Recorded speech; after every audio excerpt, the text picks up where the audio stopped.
ஒப்புரவு அருட்சாதனம் 5 வழிமுறைகள். 1. பரிசோதனை.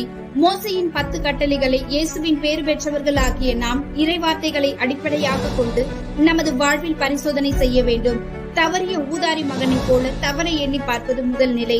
2. மன வருத்தம். என் பாவம் எப்பொழுதும் என் கண் முன் நிற்கின்றது என்று தாவீது அரசன் மனம் வருந்தியது போன்று உண்மையாக மன வருத்தம் அடைவது 2வது நிலை. சிலுவையில் நல்ல கல்வன் தாம் தண்டிக்கப்படுவது முறையே என்று குறிப்பிடுவதில் மன வருத்தம் வெளிப்படுகின்றது. 3. அறிக்கையிடுதல். நம் பாவங்களை நாம் ஒப்புக்கொண்டால் கடவுள் நம் பாவங்களை மன்னித்து குற்றம் அனைத்திலிருந்தும் நம்மை தூய்மைப்படுத்துவார். சக்கேயு தன் பாவங்களை அறிக்கையிட்ட போது இன்று இவ்வீட்டிற்கு மீட்பு உண்டாயிற்று என்றார். குருவானவரிடம் பாவத்தை அறிக்கையிடுவது 3வது நிலை. 4. பரிகாரம்.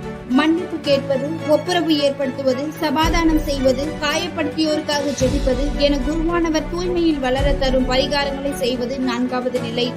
5. தீர்மானம்.